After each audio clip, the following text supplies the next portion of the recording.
Ever feel like you're stuck in a loop, dreaming of big goals but getting pulled back by old habits?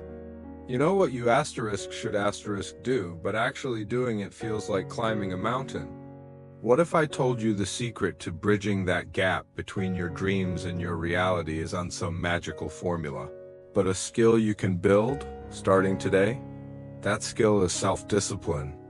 It's the quiet engine that powers every success story you've ever admired. Stick with me because over the next few minutes, we're going to demystify self-discipline and give you practical, no-nonsense steps to make it your own superpower.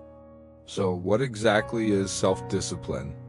It's often misunderstood as this harsh, restrictive force like being your own drill sergeant. But that's not it at all. True self-discipline is a form of self-love. It's choosing what you want most over what you want now.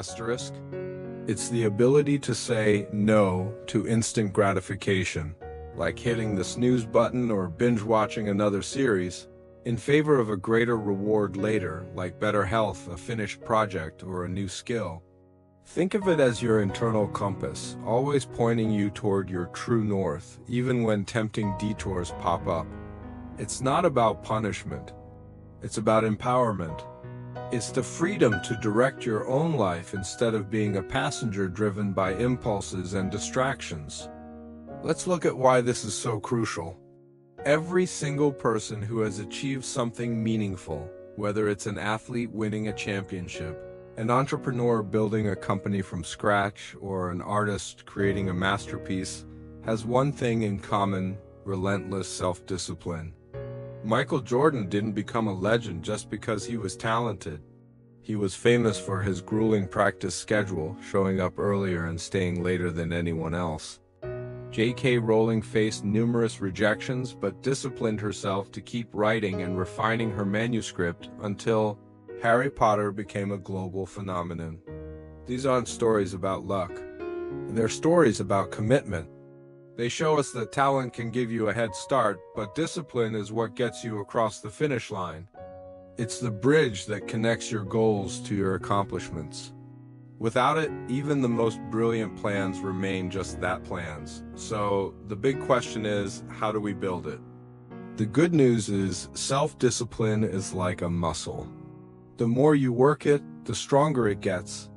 You don't start by bench pressing 300 pounds, and you don't start by overhauling your entire life overnight. You start small. This is the principle of micro habits. Want to start exercising? Don't commit to an hour at the gym every day. Commit to doing 5 push-ups when you wake up. Just 5? Want to write a book?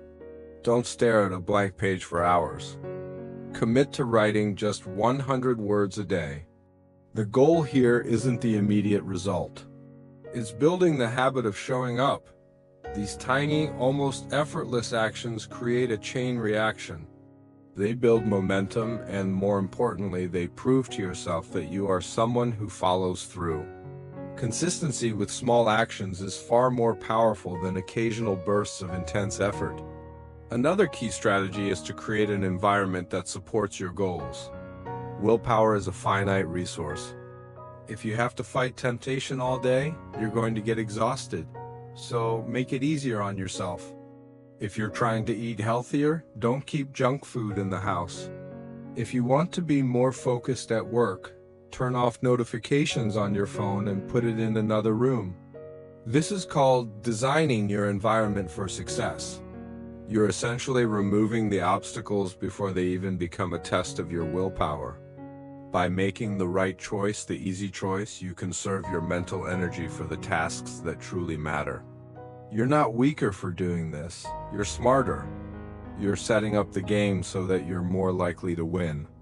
Now let's talk about the why. Your self-discipline needs fuel, and that fuel is your purpose. You can't sustain effort for something you don't truly care about. So take some time to get crystal clear on why you want what you want. Don't just say, I want to be fit. Ask yourself why. Is it to have more energy for your kids? Is it to feel more confident? Is it to live a long, healthy life? Get specific and emotional. Write it down. Put it somewhere you can see it every day. When your motivation wavers, and it will, this powerful why will be the anchor that holds you steady. It's the emotional connection to your goal that will push you to make that difficult choice when the temptation to quit is strongest. Without a strong why, any how will eventually fall apart. Of course, the path isn't a straight line. You will have setbacks. You'll skip a workout, eat the cake, or waste an afternoon scrolling. This is where so many people give up. They see a single failure as proof that they don't have what it takes. This is a trap. A setback is not a catastrophe. It's a data point. It's an opportunity to learn. Instead of beating yourself up, get curious. Ask yourself, what happened? What triggered that choice? What can I do differently next time? The most disciplined people aren't the ones who never fail. They're the ones who get back on track the fastest. They practice self-compassion. They understand that progress is not about perfection, it's about persistence. Forgive yourself for the slip-up, remind yourself of your why, and take the next small, right action. That's it. The goal is not an unbroken streak. The goal is to never give up. Let's also talk about planning and scheduling. Discipline loves a good plan. Vague goals like, I want to be more productive, are impossible to act on. Instead, get specific. At the start of each week or even the night before, define your most important tasks. This is called eating the frog. Identify the 1 or 2 most challenging tasks that will move you closer to your goals and schedule time to do them first thing in the morning.